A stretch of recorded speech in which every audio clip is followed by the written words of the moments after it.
al-ikhlas, kita manusia ini sungguh manusia itu adalah makhluk yang lemah, yang tiada daya dan upaya kecuali dengan pertolongan dari Allah Subhanahu wa taala.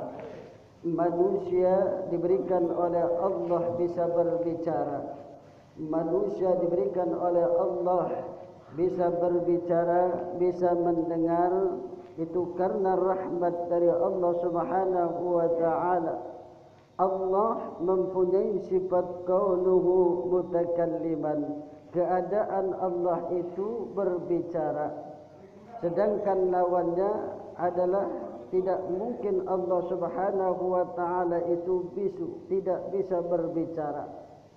Perkataan Allah Subhanahu wa taala, yakni termasuk Al-Quran, itu adalah firman Allah. Itu adalah termasuk perkataan Allah Subhanahu wa taala yang disampaikan kepada malaikat Jibril, kemudian disampaikan kepada Nabi kita Muhammad sallallahu alaihi wasallam di dalam hati Rasulullah, kemudian dikeluarkan oleh Nabi melalui lisannya, kemudian bisa didengar oleh para sahabat-sahabat Nabi, dan kemudian bisa ditulis oleh yang mendengarkannya, yakni para sahabat Nabi tersebut, sehingga mereka bisa menulis, yakni sekarang berbentuk mushaf, yakni Al-Quranul Karim.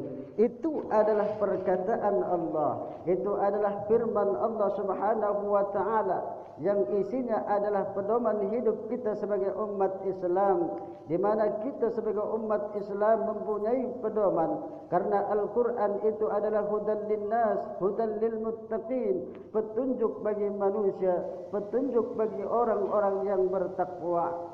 Maka kita sebagai orang yang beriman, percaya kepada Allah, percaya kepada para malaikat, percaya akan hari kiamat, percaya akan para rasulnya, percaya akan kitab-kitab Allah, percaya akan hari kiamat, percaya akan qada dan qadar. Maka kita sebagai umat Islam, kita harus yakin dan percaya bahawa Al-Quran itu memang benar adalah perkataan Allah Subhanahu wa taala, bahawa Al-Quran itu adalah petunjuk bagi kita, bahawa Al-Quran itu adalah petunjuk bagi orang-orang yang bertakwa. Kita beriman, namun kita tidak percaya dengan Al-Quran, berarti iman kita tiada berguna. Berarti kita termasuk orang-orang yang kufur, termasuk orang-orang yang ingkar, tidak percaya akan firman Allah Subhanahu wa taala. Maka dalam Al-Quran itu ada hukum-hukum Allah Subhanahu wa taala yang diterangkan.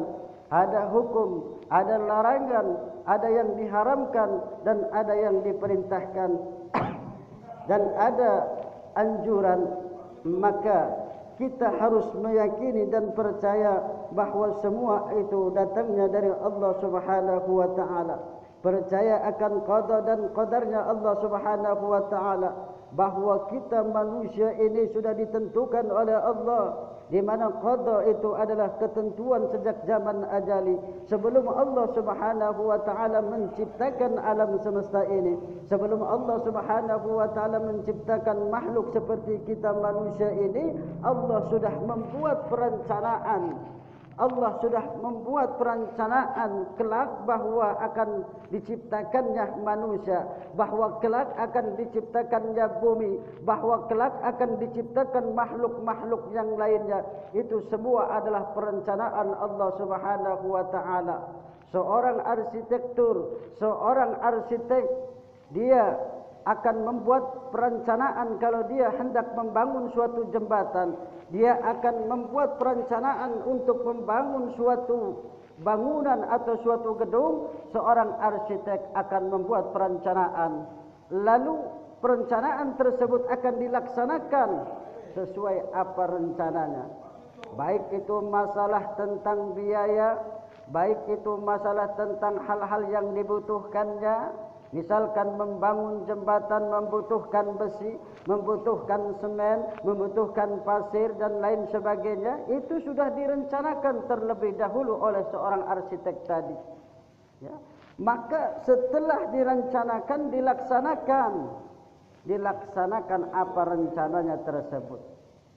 Allah Subhanahu wa taala mempunyai yakni kehendak. Allah Subhanahu wa taala berkuasa. Allah berkehendak akan hamba-hambanya, ya.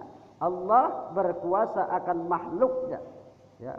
Jadi qada itu adalah ketentuan Allah sejak zaman azali, sebelum Allah menciptakan alam semesta ini, sebelum Allah menciptakan makhluk-makhluknya, ya. Jadi Allah sudah merencanakan, ya.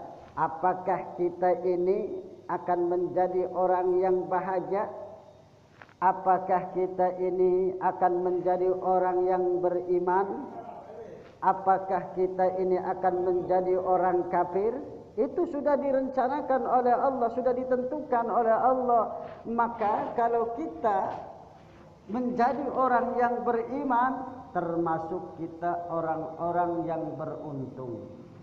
Berarti kita termasuk orang-orang yang dikehendaki oleh Allah Subhanahu wa taala agar kita beriman kepada Allah.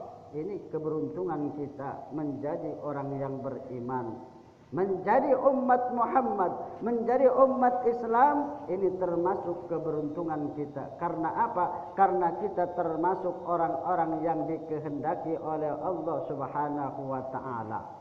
Dan kita kelak akan menjadi orang-orang yang diselamatkan oleh Allah. Ini mudah-mudahan kita semua termasuk orang-orang yang diselamatkan oleh Allah dan kita mati dalam keadaan beriman, ya, yang beriman, percaya kepada Allah. Jangan sampai kita mati dalam keadaan su'ul khatimah, buruk akhirnya. Ya, buruk akhirnya apa? Akhirnya kita masuk ke dalam neraka Allah. Ya, kalau orang yang mati dalam keadaan su'ul khatimah akhirnya jelek, maka nasib kita sangat buruk di akhirat nanti. Ya, maka kita dilihat dari akhir kehidupan kita. Makanya kita berdoa, Allahumma inna nas'aluka husnal khatimah wa na'udzubika min syarril 'aqibati wa su'il khatimah. Allahumma inna nas'aluka husnal khatimah wa na'udzubika min syarril 'aqibati wa su'il khatimah. Kita itu memohon kepada Allah, Allahumma inna nas'aluka husnal khatimah. Kita memohon kepada Allah, meminta kepada Allah agar kita itu mati dalam keadaan husnul khatimah.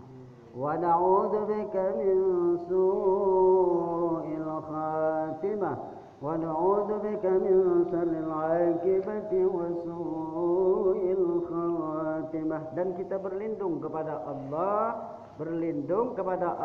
dari akibat kita mati dalam keadaan su'ul khatimah, akhirnya buruk. Ya, itu berlindung. Mudah-mudahan kita semua yang hadir di sini, yang selalu rajin mengikuti pengajian setiap malam Selasa, nanti matinya dalam keadaan husnul khatimah. Amin ya rabbal alamin. Ini harapan kita bersama, ya, harapan kita semua. Karena kita tidak tahu nasib kita, tidak tahu apa takdir kita. Kita rajin beribadah, namun kita tidak tahu apa akhirnya. Kita mati dalam keadaan su'ul khatimah, jelek di akhirnya. Namun kita tetap istiqomah berdoa kepada Allah Subhanahu wa taala dalam keadaan apapun. Kita mudah-mudahan diberikan oleh Allah kekuatan, diberikan oleh Allah hidayah kita untuk menjalankan perintah Allah dan meninggalkan apa yang dilarang oleh Allah Subhanahu wa taala. Ini perencanaan Allah, ya. Kemudian setelah direncanakan oleh Allah Subhanahu wa taala, lalu dilaksanakan perencanaan tersebut qadar, yakni dilaksanakan perencanaan Allah tadi, yakni apabila kita hidup di dunia ini menjadi orang yang bahagia, kelak nanti kita juga akan bahagia. Orang yang susah diciptakan oleh Allah, ditentukan oleh Allah, kita juga akan menjadi orang yang susah. Ya. Namun kalau sudah ada ketentuan qada dan qadarnya dari Allah,